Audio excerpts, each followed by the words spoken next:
A pedestrian bridge could be built over train tracks near Milby High School. Lawmakers in Austin will vote on a resolution encouraging City Council to build a bridge and name it after Sergio Rodriguez. The Houston ISD athlete was killed by a train in December. KPRC2 reporter Rowan Belogan is live at Milby High with more on the resolution and who's paying for the bridge. Rowan. Yeah, Zach, since that December incident, there has now been put up a fence here along the train tracks itself. Now, investigators say 15-year-old Sergio Rodriguez was attempting to cross the rail tracks on his way to school when he was hit by a moving Union Pacific train. Police say the train was in motion, going at a slow speed when he was hit and killed. His death got the attention of plenty of people, especially those in this community who for years have called into question school safety and student safety with the proximity of these rail tracks. Students shared with us they would regularly cross the tracks to make sure they would make it to school on time or to beat traffic.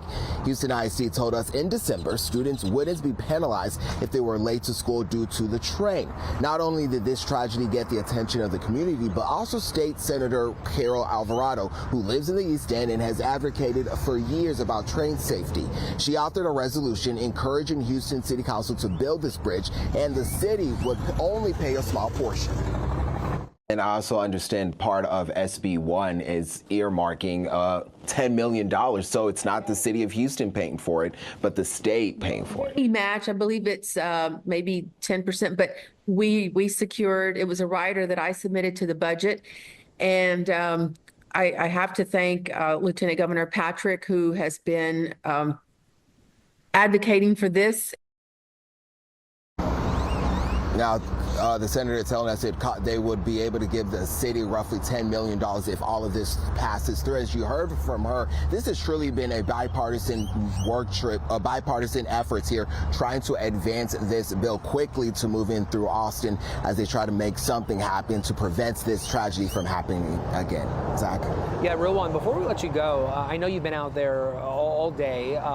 You referenced that fence behind you, that new fence. Have you seen any students cross those tracks in that spot? No, Zach, you're right. School let out roughly 30 minutes ago, and we did watch as a number of those students cross that bridge, that portion of the streets here, and also watch as some of them cross this way. Instead of using the entire train tracks because of this fence, they were able to just kind of steer clear towards the sidewalk here. That's what we observed this afternoon. Now, look, this isn't the only school near a train tracks. HIC sharing with us that there are 9, quotes, most severe schools really close to these train tracks. Coming up at 6 o'clock, we're sharing with you the list of 9, including Milby. Reporting live, Roman Belogan, KPRC 2 News. Okay, looking forward to that report. Rowan, thank you.